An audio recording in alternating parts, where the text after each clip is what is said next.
한 주 잘 보내셨습니까? 예. 우리가 말씀을 볼 때마다 참 말씀 가운데서 가끔 그런 생각이 들죠. 이렇게 뜻하지 않게 그냥 보던 말씀인데 어느 날 그 말씀이 이렇게 강하게 꽝 다가올 때가 있습니다. 그리고 말씀을 듣다 보가 이런 생각이 들죠. 나 봤던 말씀인데 그런데 그 말씀이 이런 말씀이었나 그렇게 깨달아지는 거예요. 성령께서 우리 가운데 말씀을 깨닫게 하시고 또 성령께서 우리 가운데 하시는 일 중에 하나가 뭐냐? 생각나게 하고 깨닫게 하고 그래서 그 말씀 가운데 뭐 하라는 거예요? 순종하고 복종하며 그 말씀대로 살아갈 것을 끊임없이 말씀하세요. 그게 성령이 우리에게 주시는 은혜 중에 가장 큰 은혜입니다. 그런데 참 놀랍게도 성령은 인격적이세요. 억지로 너 이렇게 해야 돼. 예. 제가 자식을 이렇게 키워보니까 아이들을 가르치잖아요. 그러면은 이걸 해야 되는데 아이가 안 하면 어떻게 되느냐? 이제 이러죠. 그리고 너 안 해? 그러면서 이제 하나 숫자 세죠. 둘 꼭 숫자를 세고 그러고 난 다음에 이제 소리가 이렇게 크게 나가는 거죠. 그런데 성령님은 그렇게 하시지 않아요. 말씀을 증명시키시는데 그때 봤을 때 지나갈 때는 무슨 말씀인지 모르던 말씀이 어느 순간에 딱 떠올라서 그 말씀을 우리에게 증명시켜 주시는 거예요. 그러면 우리가 알잖아요, 사실은. 아는데도 그 말씀에 순종해야 되는데 뭐합니까? 그렇게 하지 않고 하나님 말씀보단 내가 원하는 대로 할 때가 참 많아요. 그런데도 이게 아니라 예, 예. 그러니 하나님의 은혜가 얼마나 큰 건가. 그러나 그리스도인이 되었다라는 것은 출마를 하는데 예수 안에서 자라가는 것이 우리에게 꼭 필요합니다. 저와 여러분들이 지금 계속해서 나누고 있는 말씀이 뭐냐? 예수 그리스도 안에서 어떻게 성장하고 결국엔 성숙한 자, 성숙한 게 다른 게 아니죠.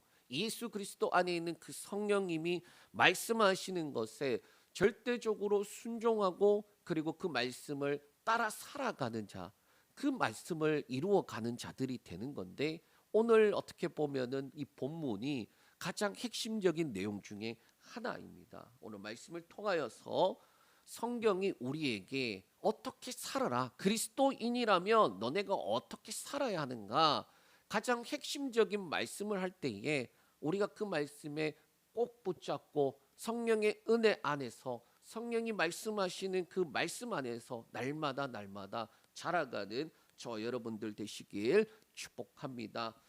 옛날에 영화 하나가 이제 있습니다. 뭐냐 하면은 이 메멘토라는 영화인데요. 이게 우리나라의 개봉은 2001년이지만 미국의 실제로는 2000년에 딱 그때 개봉을 하고 우리나라에서 한 3번을 더 했어요.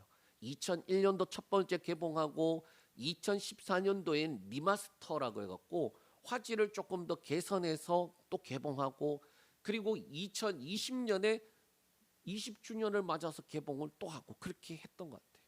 자, 이 영화가 그렇게 여러 번 개봉했다는 이유가 뭐냐? 명작이라는 거죠.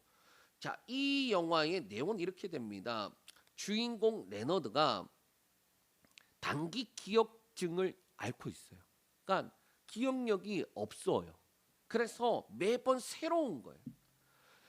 이 새로운 기억들을 붙잡아 둘 능력이 없기 때문에 폴라로이드 사진을 찍어갖고 붙여놓고 또 메모도 하고 그것도 안 되니까 몸에다가 문신을 해서 새기는 거예요. 자기 자신에게 이렇게 해라라는 것들을 새기는 거예요. 자, 그런데 이게 그냥 단순하게 일상생활하는 사람이면 상관이 없는데 문제는 자기 아내가 끔찍하게 죽게 되고 그 범인을 추적을 해야 되는데 단기 기억증 때문에 어떻게 되느냐? 추적을 할 수가 없는 거예요. 그 매번 새로운 거예요. 그러니까 자신의 팔에 있는 문신을 보고 그러면서 그리고 이제 자기가 가는 곳에 붙여놓은 그 것들을 보고 이렇게 해야 되겠구나 그렇게 하는데 이게 문제가 뭐냐? 자기가 그렇게 써놓은 것도, 자기가 그렇게 찍어놓은 것도, 자기 문신도 실질적으로 해석이 잘못되는 거예요. 자기가 했는데도 어떤 상황이냐에 따라서 잘못 왜곡하게 되는 거지. 그래서 스스로를 속일 수밖에 없으니 얼마나 괴로울까요? 한번 생각을 한번 해보십시오. 내가 믿는 것이 자꾸 흔들려, 잊어버려, 흔들려. 그리고 옛날에 믿었던 것과 그리고 현재 믿고 있는 게 달라져. 그렇다고 한다면 얼마나 방황하게 될까요? 복음은 그리스도인의 존재 상태를 완전히 바꿔놨어요. 예수와 함께 죽음으로 옛사람이 함께 죽었고, 그리고 예수와 함께 다시 살아남으로 새 사람이 되었어요. 존재가 바뀌었어요. 그런데 이 존재는 변화되었지만 어떠합니까? 우리의 육체는 그대로고 우리가 살아가는 이 세상은 그대로다라는 거예요.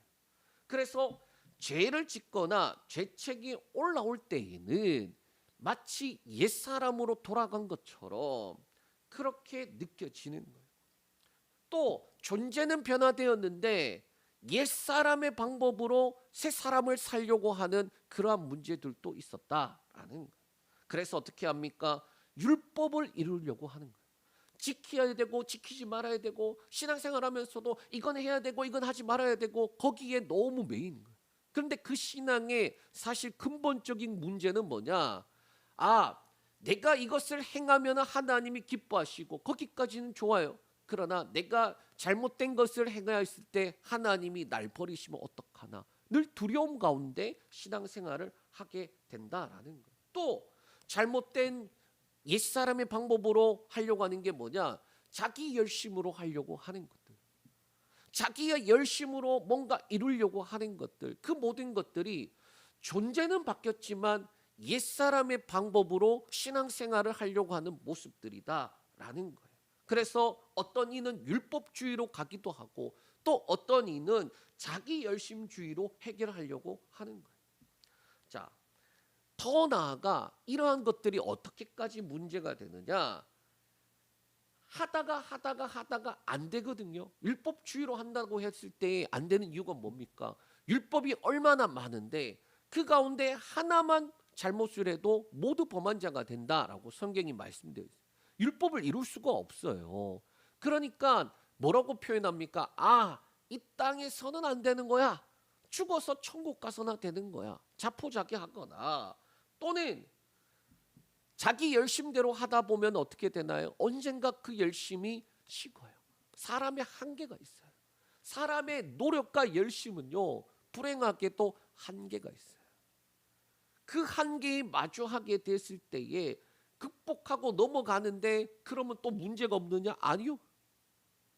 그보다 더 큰 문제가 있어요.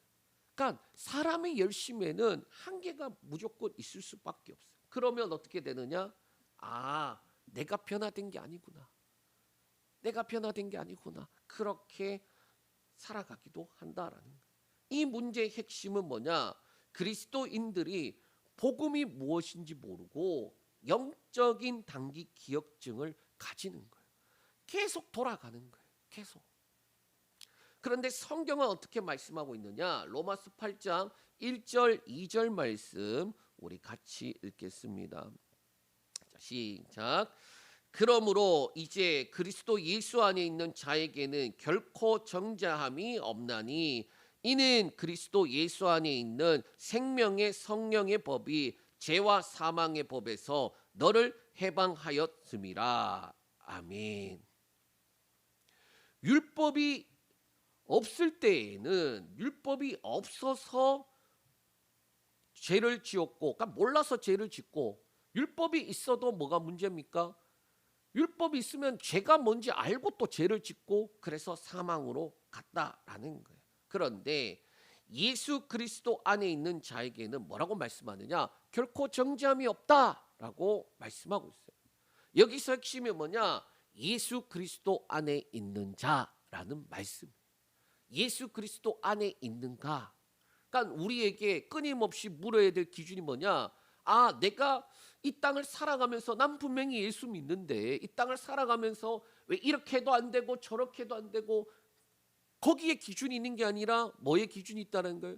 네가 예수 그리스도 안에 있느냐 아니냐. 존재가 어떤 존재인지에 대해서 거기에서 출발을 해야 되는데 우리는 그게 아니라 우리의 모습, 우리가 나타나는 모습에 의해서 자꾸 평가를 한다라는 거예요. 예수 그리스도 안에 있는 자, 거기에는 어떤 게 있습니까? 생명의 성령의 법이 죄와 사망의 법에서 해방하였다라고 말씀하고 있는 거예요. 법의 지배를 받는 게 다르다라는 거예요. 옛사람은 어떻게 했습니까? 죄와 사망의 법이 다스리는 세계에 있었던 거예요. 그런데 그 옛사람이 예수와 함께 죽었어요. 법이라고 하는 것이 어떻다고 말씀했습니까? 그 사람이 살 동안에만 주관하는 거다. 그러니까 옛사람으로서 우리가 살아갈 때에는 죄와 사망의 법 아래에서 벗어날 수가 없는 거예요. 그래서 결국에는 죄와 사망의 법에서 결국에는 사망으로 기결되는 그러한 삶이었는데 그 옛사람이 어떻게 됐나요? 예수와 함께 죽었다. 그리고 예수와 함께 다시 살아남을 입었는데 누가 됐나요? 새 사람이 되었다라는 거예요. 그러면 어떻게 되느냐? 예수 그리스도 안에서 새 사람이 되었기 때문에 새 사람의 법을 지배를 받아야죠. 그게 뭡니까? 생명과 성령의 법의 지배를 받는다라는 거예요. 이게 명확하지 않으면 어떻게 되느냐? 4절 이렇게 말씀하고 있습니다. 우리 4절 말씀 읽겠습니다. 육신을 따르지 않고 그의 영을 따라 행하는 우리에게 율법의 요구가 이루어지게 하려 하심이니라. 아멘. 말씀을 보면은 뭐라고 말씀하고 있느냐? 명확하지 않으면은 마땅히 성령을 따라 행하여야 하는데 육신을 따라가게 된다라는 거예요. 그러니까 새 사람이 되었고 새 사람의 법을 따라 살아가야 되는 사람이 어떻게 됩니까? 그 법을 따라가지 않고 이미 없어져 버린, 이미 상관이 없는 옛사람의 법에 따라가게 된다. 그게 육신을 따르는 것이다 라는 거예요. 자, 그러면 그리스도인들은 무엇을 따라 살아야 할까요? 두 가지의 모습이 있다라고 말하고 있어요. 그리스도인이 되면 두 가지의 삶이 주어지는데 우리 한번 같이 말씀 보겠습니다. 5절 6절 말씀 우리 읽겠습니다. 자, 시작. 육신을 따르는 자는 육신의 일을, 영을 따르는 자는 영의 일을 생각하나니 육신의 생각은 사망이요 영의 생각은 생명과 평안이니라. 아멘. 그리스도인이 되면은 두 가지가 주어져요. 육신을 따르는 삶을 살 것이냐 아니면 영을 따르는 삶을 살아갈 것이냐. 그러니까 예수 믿고 구원받았는데 우리에게는 무조건 영을 따르는 삶만 있다라고 생각하지만은 실제로의 모습을 보면은 분명히 바뀌었는데도 불구하고 어떻게 살아가는 자들이 있느냐? 육신을 따라 살아가는 자들이 있다라는 거예요. 육신을 따르던가 영을 따르던가. 먼저 육신을 따르는 자는 어떤 사람이냐? 이 죄에 감염된 이 육체. 그러니까 우리 존재는 바뀌었지만 육체를 가지고 살아가잖아요. 그 이 육체가 죄악된 세상에서 살아가던 뭐가 있습니까? 제가 이거를 관성이라고 표현을 했어요. 100km로 달려가다가 갑자기 멈추면은 사람이 어떻게 되나요? 앞으로 이렇게 쏠리잖아요. 달려가려고 하던 그 힘 때문에 갑자기 멈췄을 때 쏠리는 거. 예수 그리스도 안에서 우리의 존재는 바뀌었는데 완전히 가던 길을 뒤돌아서 가니까 이 육체는 어떻게 하려고 하는 거예요? 연약한 육체는 계속해서 가려고 했던 그 길대로 가려고 한다라는 거예요. 이 죄악된 본성과 그리고 죄의 경향성이라는 단어를 쓰는데 그렇게 달려가려고 하는 대로 존재가 바뀌었음에도 불구하고 이 껍데기에 따라서 가려고 한다. 특별히 육신을 따르는 자는 육신의 일을 생각한다라고 말씀하고 있어요. 그럼 여기서 생각이라는 단어가 뭐냐? 원어로 프로네마라는 단어예요. 프로네마. 그럼 이 단어가 무슨 뜻을 가지고 있느냐? 마음에 생각하는 것을 실행할 의도를 가지고 결단까지 가는 거예요. 그러니까 이 사람의 자기 의지와 함께 결단한 것, 그것이 바로 생각. 반대로 영을 따르는 자가 있는데 그들은 어떻게 하느냐?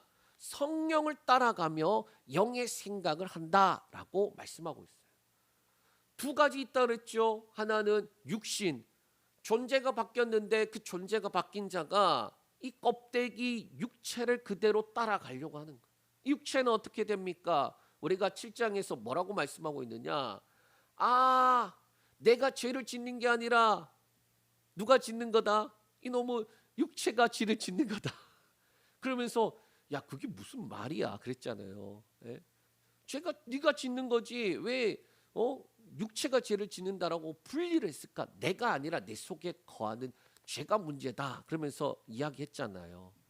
그러니까 이 육체가 죄를 향하여서 달려가려고 하는 거를 존재가 바뀌었는데 거기에 따라가기 시작하면은 육신의 생각을 하면서 안 가게 되고, 반대로 존재가 바뀌었는데 성령을 따라가면은 성령의 생각을 하고 그 성령의 의지와 결단을 따라서 우리가 살아가게 된다라는 거예요.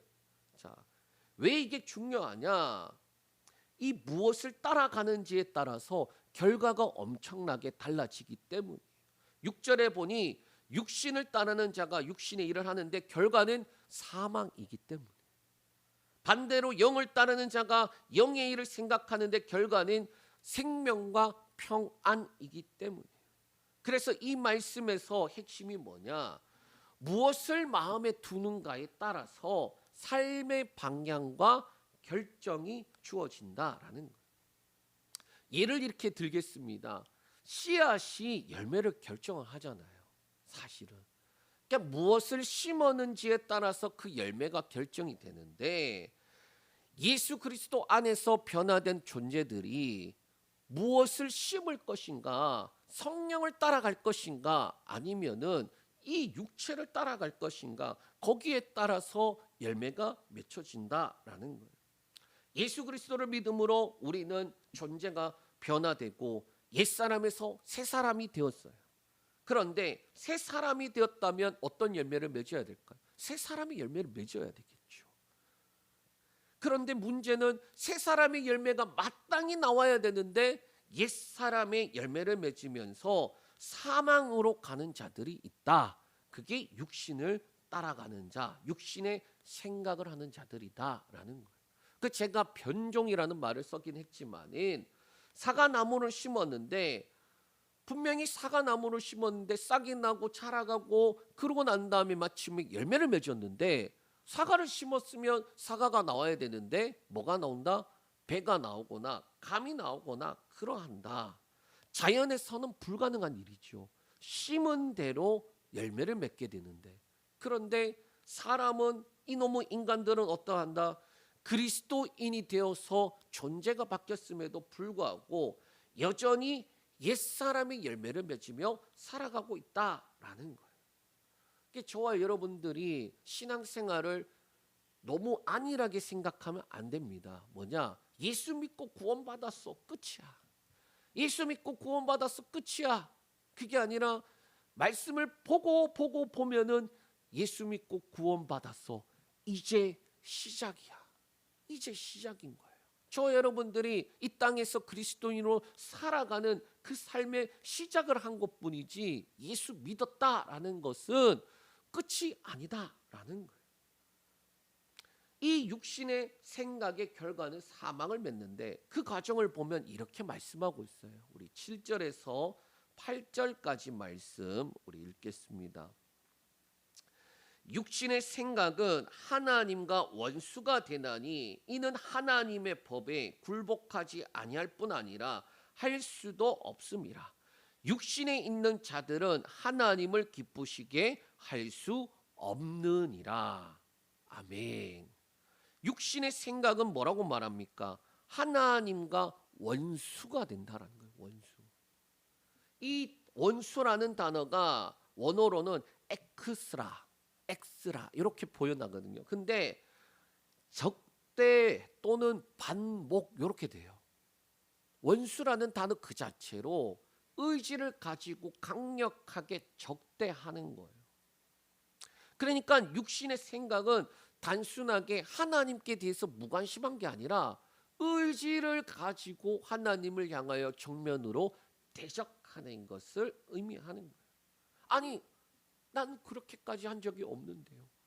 아유, 하나님 앞에 어떻게 그렇게 합니까? 라고 하지만은, 그러나 육신대로 살아가는 것 자체가 하나님과 원수가 되어져 가는 거예요.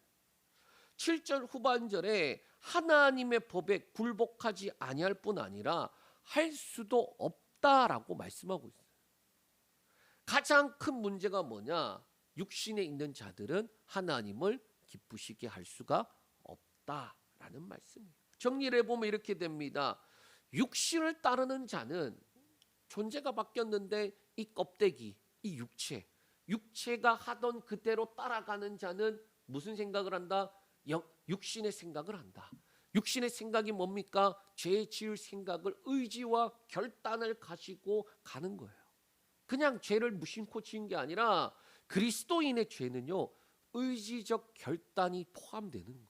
그렇기 때문에 내가 하나님을 알면서도, 하나님이 기뻐하시는 게 뭔 줄 알면서도 의지를 가지고 거부하는 것과 똑같은 거예요. 이게 엄청나게 무서운 것입니다. 무서운 이야기만 해서 그런데. 그래서 그리스도인들에게 뭐라고 말씀하시느냐? 성령의 충만함과 성령을 따라 살아가지 않으면은 그냥 안 살아가는 게 아니라 육신대로 살아가게 된다라는 말씀이에요, 사실은. 자, 그래서 기껏 그리스도인이 되었는데 여전히 결과가 사망을 향하여서 가고 있다라면 그게 되겠느냐? 그게 아니다.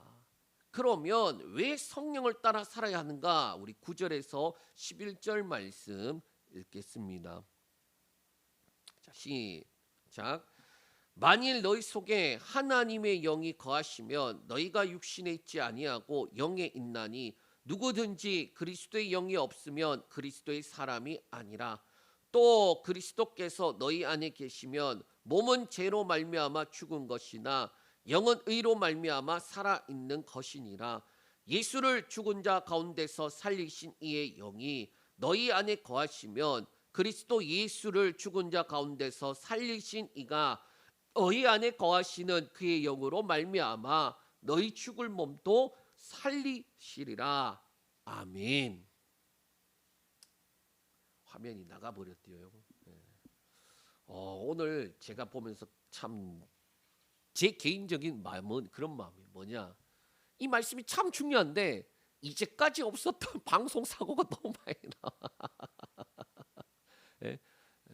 뭐 느끼셨는지 모르겠지만 저는 하면서 이런 적이 한 번도 없었는데 얘가 왜 이렇게 돌아가고.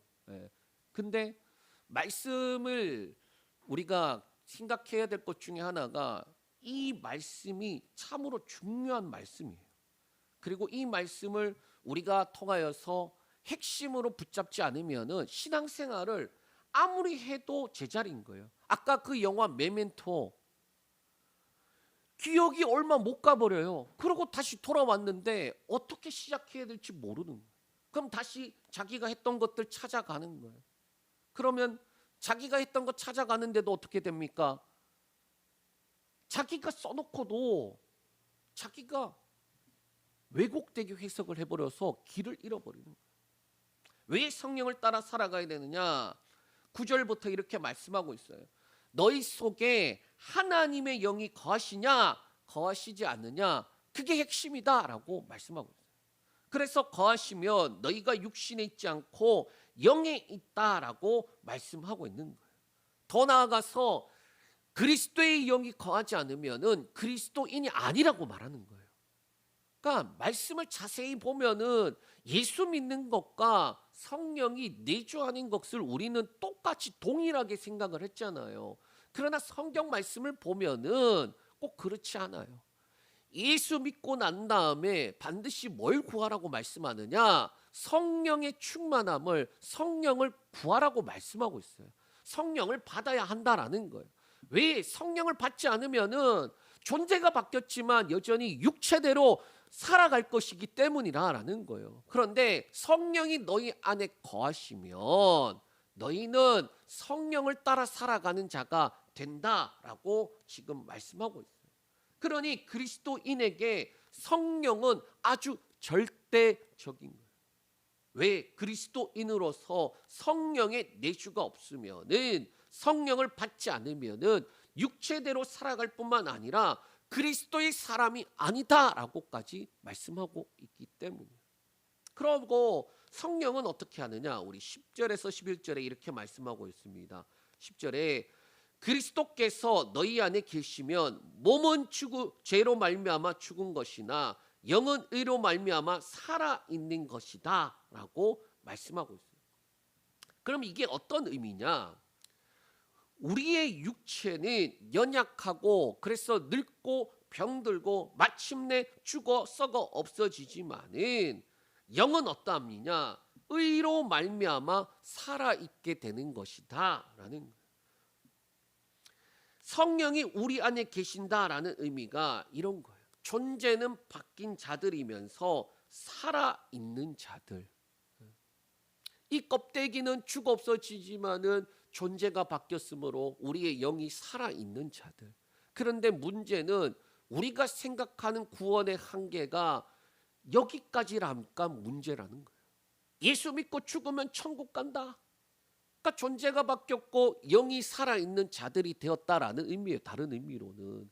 그런데 거기까지만 아니까 문제다라고 말씀하고 있는 거예요. 한 걸음 더 나가야 돼요. 11절에 이렇게 말씀합니다. 예수를 죽은 자 가운데서 살리신 이의 영이 너희 안에 거하시면, 즉 성령이 예수를 죽은 자 가운데서 다시 살리신 이의 그분이신데 그가 너희 안에 거하시면 그의 영으로 말미암아 너희 죽을 몸도 살리시리라라고 말씀하고 있어요. 그럼 너희 죽을 몸이 뭐냐라는 거예요. 두 가지가 있습니다. 첫 번째는 그리스도의 성령을 따라 살아가는 삶. 이 땅 우리가 예수 믿고 난 다음에 그 다음부터 살아가는 이 인생을 의미하고, 두 번째는 마지막 때에 죽을 몸이 아닌 새로운 부활의 몸을 입고 주와 함께 하는 거예요. 단순하게 성령을 따라서 살아가야 돼, 육신을 따라 살아가면 안 돼, 그렇게 말씀하니까 마지막에 성령을 따라서 살아가면은 죽을 몸이 죽지 않는다라고 말씀하는 건가? 그 죽을 몸이 그러면은 육체대로 살아가려고 했던 것들을 육체대로 살아가지 않고 성령을 따라 살아가는 것만 의미하는가? 그것만이 아니라 그렇게 살아갈 뿐만 아니라 마침내 마지막 때 주님 다시 오실 때에 우리가 잠자는 자로서 먼저 죽어서 잠자는 자로서 있다가 몸은 썩어졌지만은 주님 다시 오실 때 새로운 부활의 몸을 입고 그렇게 주님 앞에 서는 그때까지 봐야 되는 거예요. 성령은 구원의 현재성과 미래성이 담겨 있다라는 거예요. 구원받았다라는 과거적 시작이 있어요. 구원받았다라는 과거적 시작. 그리고 그 구원을 누리는 현재의 과정이 있고, 그리고 마침내 열매가 맺히듯이 때가 되면 오는 미래적 완성이 있는 게 바로 구원이에요. 그리고 그 주체가 누구냐는 거냐? 성령이다라고 말씀하고 있습니다. 그러니 이것을 모르면 그리스도인들은 오늘을 살아가면서 어디에 매이게 되느냐? 어떻게 죄를 짓지 않고 살아가게 될까? 거기에 매이게 되는 거예요. 이 질문을 하는데 율법적으로도 말씀에 이것은 있으니까 지키고 이것은 하지 말아 있으니까 하지 말고 이렇게 하기 위해서는 이렇게 지키고, 왜? 그 율법주의적으로 가게 된다라는 거예요. 또 반대로 내가 열심히 신앙생활해야 돼, 열심히 해야 돼, 그래야지 이루어지는 거야. 그러면은 된다? 안 된다. 성령이 답이다라고 말씀하는 거예요. 성령. 예수 그리스도로 말미암아 존재가 바뀌었다면 더 이상 삶의 주인의 자리에 하나님과 원수가 되는 육신의 생각, 하나님을 기쁘시게 할 수 없는 육신의 생각을 하는 것이 아니라 성령을 따라 지배받으며 살아가는 영의 생각, 그 영의 생각을 하면서 이 연약한 이 몸뚱아리를 이끌고 죄악된 세상을 통과하면서도 내 안에 생명이 있다라는 열매를 맺으며 살아가는, 그게 그리스도인의 삶이다라고 말씀하고 있어요. 그렇게 하면은 내 안에 거하시는 성령으로 인해 죽을 몸도 살리시리라 라고 말씀하시는 거예요. 그렇게 말씀하면서 권면하는 내용. 그리고 마지막 권면이 뭡니까? 12절에서 13절 말씀, 우리 말씀 읽겠습니다. 그러므로 형제들아, 우리가 빚진 자로되 육신에게 져서 육신대로 살 것이 아니니라. 너희가 육신대로 살면 반드시 죽을 것이로되 영으로서 몸의 행실을 죽이면 살지니. 아멘. 이 12절 그러므로라고 시작하고 있어요. 그러므로 가장 바로 앞에 있는 내용들을 정리해서 결론과 같은 말씀이죠. 8장 1절부터 시작해서 지금 11절까지 있는 내용을 정리해서 그러므로, 심지어 조금 더 나아가면 어떻게 됩니까? 적어도 5장부터 보면은 그 5장부터 시작해서 이루어졌던 말씀들, 우리가 같이 보았던 말씀들, 그 말씀들의 결론과 같이 그러므로 7장에 나는 분명히 예수와 함께 죽었고 예수와 함께 다시 살아남을 입어서 새 사람인데 여전히 이 몸뚱아리가 죄 가운데로 이끌어가는 것을 보면서 오호라, 나는 곤고한 사람이로다. 이 사망의 몸에서 누가 나를 건져내랴. 그리스도인이기 때문에 말씀대로 살아가려고, 성령을 따라 살아가려고 그렇게 몸부림치니까 그러한 고민이 들고 고난이 있고 고통이 있는 그때에 그 모든 것들을 결론으로 말씀하고 있는 내용이다라는, 그 첫 번째가 우리는 빚진 자다라고 말씀하고 있어요. 어떻게 빚진 자, 어떠한 빚진 자? 하나님으로부터 무한한 사랑의 빚을 진 자들이다라는 거예요. 이 빚이라는 게 뭡니까? 때가 되면 갚아야 돼요. 빚의 무게를 모르는 사람은 어떻게 보면 인생을 좀 못 살았다. 물론 빚의 무게를 느낄 필요는 없는 것 같아요. 좋은 게 아니니까. 그런데 한번 경험을 해보면은 그 빚의 무게가 엄청나죠. 그리고 거기서 해방되었을 때에는 정말로 돈이 있고 없고의 문제가 아니라 세상을 참 다 가진 것처럼 그러한 자유함을 느끼죠. 성경에 우리가 빚진 자인데 어떤 빚진 자? 하나님의 사랑을 빚진 자라는, 우리의 빚은요, 이 죄된 이 사망으로 가는 이 결과 앞에 이것을 해결하기 위해서 하나님이 아들이라는 값을 치르면서까지 우리를 사랑한다라고 하셨던 그 사랑의 빛이다라는 거예요. 그러니까 저와 여러분이 인생을 살아가면서 이보다 힘든 일이 있을까? 또 더 나아가 이제는 끝인가? 그렇게 인생의 끝자락 앞에 섰을 그때에도 그럼에도 불구하고 감사합니다라고 할 수 있는 유일한 근거는 무한한 사랑의 빛을 가졌다라는. 그러니까 당장 내일 내가 어떻게 될지 모르오나 그러나 나는 하나님으로부터 무한한 사랑을 받은 그러한 존재다라는 거. 당장 내가 어떻게 될지 모르는 그러한 위태위태한 삶을 살아가지만 나에게는 구원의 은혜를 주신 그 하나님의 은혜가 있다라는 거. 그러니까 감사의 근거가 내게 주어져 있는 상황 환경과 여건에 있는 게 아니라 내가 어떠한 존재인가 거기에 있다라는 거. 저와 여러분은 누가 뭐라고 해도 하나님의 무한한 사랑을 받는 귀한 존귀한 자예요. 하나님의 사랑을 받고 있기에. 그래서 로마서 13장 8절에 바울이 이렇게 권면합니다. 그러한 사랑을 받은 자니까 너희가 이렇게 해라라는 권면이에요. 사실은 우리 한번 말씀 보겠습니다. 피차 사랑의 빛 외에는 아무에게도 아무 빛도 지지 말라. 남을 사랑하는 자는 율법을 다 이루었느니라. 아멘.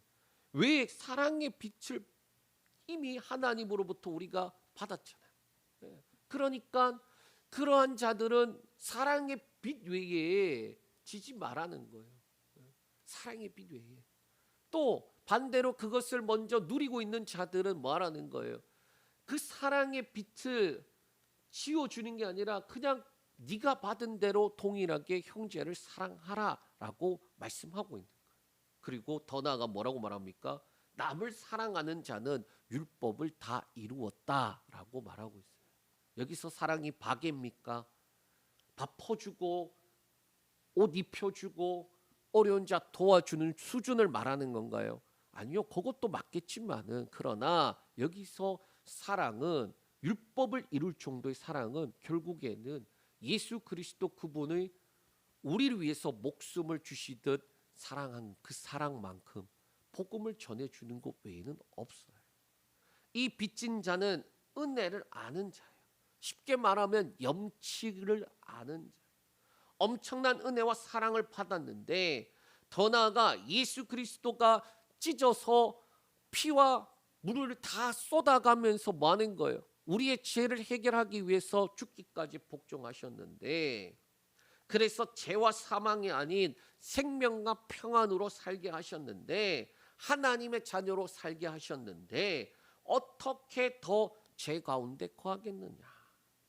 그래서 12절에 육신대로 져서 육신대로 살 것이 아니니라. 13절, 왜냐하면 육신대로 살면 반드시 죽을 것이기 때문에, 그래서 영으로서 몸의 행실을 죽이면 산다라고 말씀하고 있는 거예요.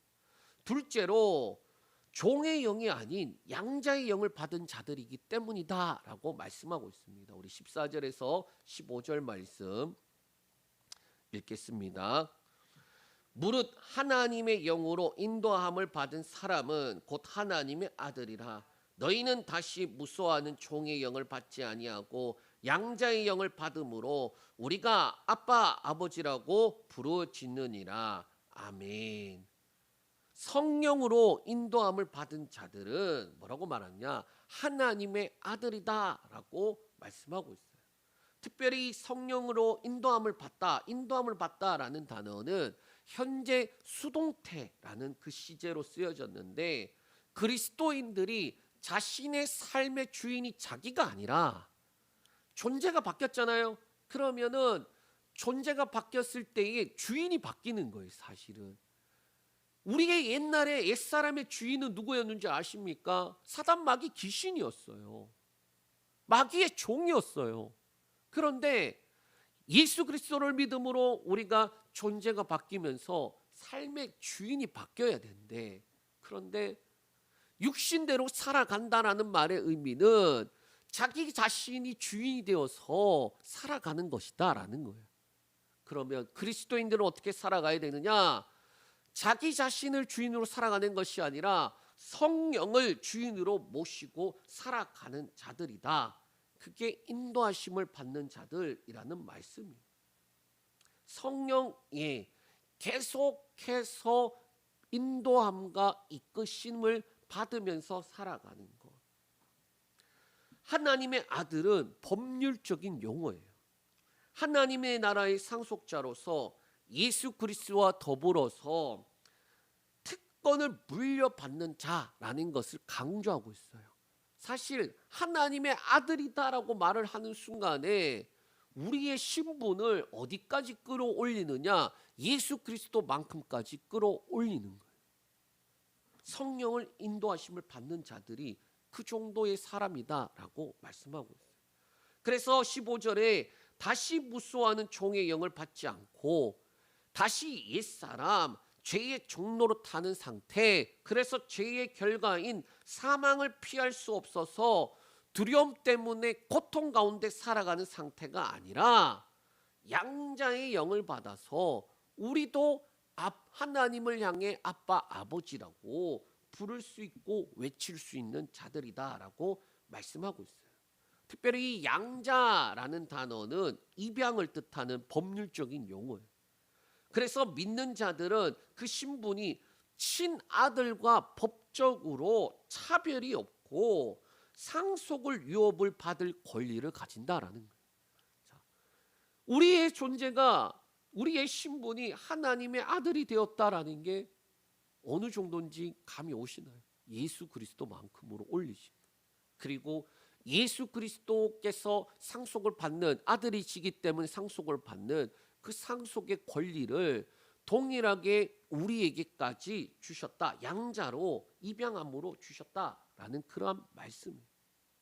그래서 그리스도인의 삶은 성령과 함께 하나님의 자녀인 것을 증거하면서 살아가는 삶이다라고 말씀하고 있는 거예요. 우리 16절, 우리 17절 말씀 읽겠습니다. 자, 말씀 시작. 성령이 친히 우리의 영과 더불어 우리가 하나님의 자녀인 것을 증언하시나니 자녀이면 또한 상속자 곧 하나님의 상속자요 그리스도와 함께한 상속자이니 우리가 그와 함께 영광을 받기 위하여 고난도 함께 받아야 할 것이니라. 아멘.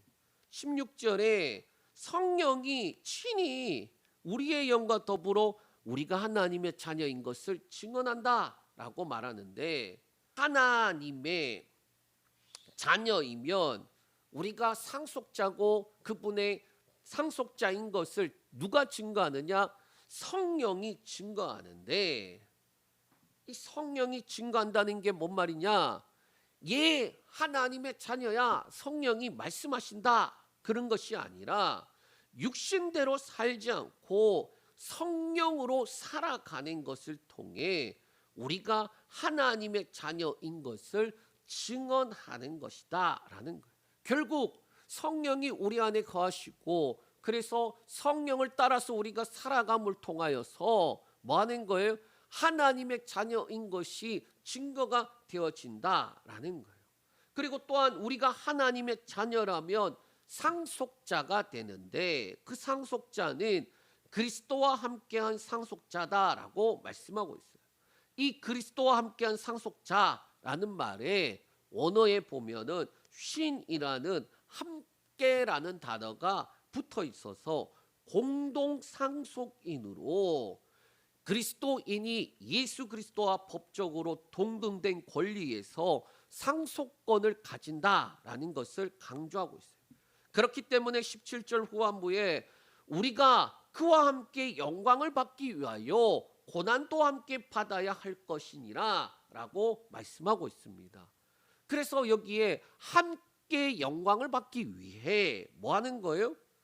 그 영광에 최종적으로 참여하기 위해 그리스도인들은 살아가는데 뭐 하는 겁니까? 그렇게 살아가기 위해서 주어지는 게 뭐다? 그 영광을 위해서 살아가는데 동시에 함께 고난도 받아야 한다. 예수님을 보면 어떠합니까? 부활이, 십자가 없는 부활이 있나요? 십자가와 죽음 없이는 부활이 절대로 없어요. 영광은 고난을 통과한 자에게만 주어진 겁니다. 그러면 그리스도인의 고난이 뭡니까? 존재가 바뀐 자로서 육체를 가지고 죄악된 세상을 살아가면서 성령을 따라 살아가는 것, 그것이 바로 그리스도인의 고난이에요.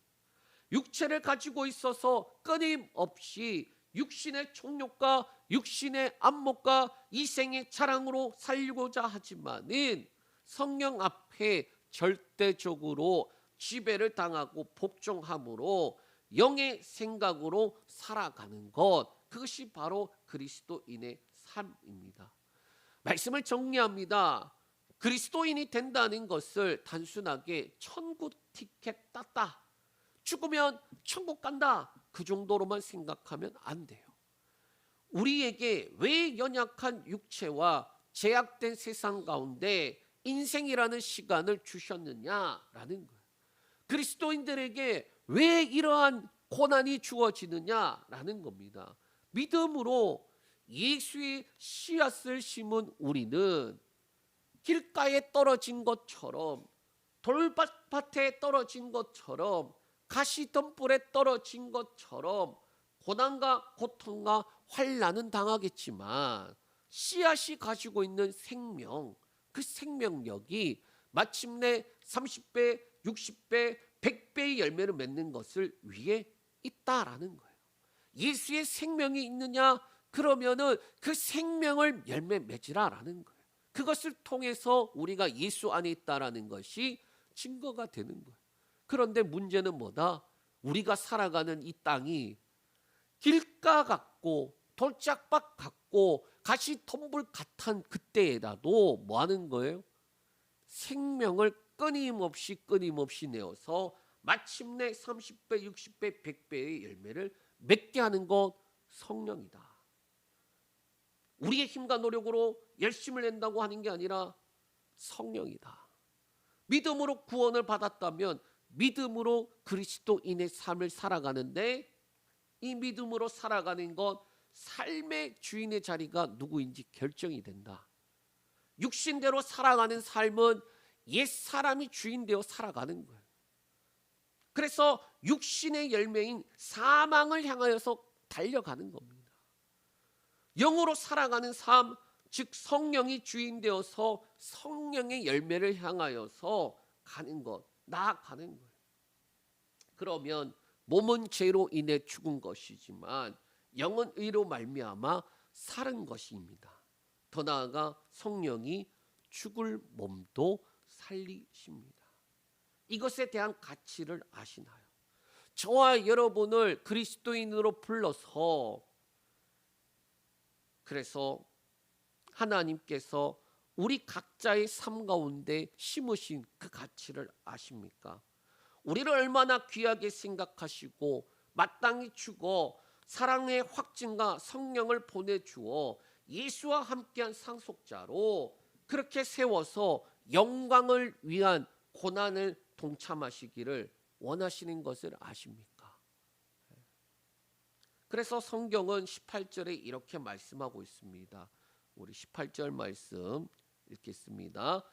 생각하건대 현재의 고난은 장차 우리에게 나타날 영광과 비교할 수 없도다. 아멘. 이 은혜가 저 여러분들에게 있기를 축복합니다.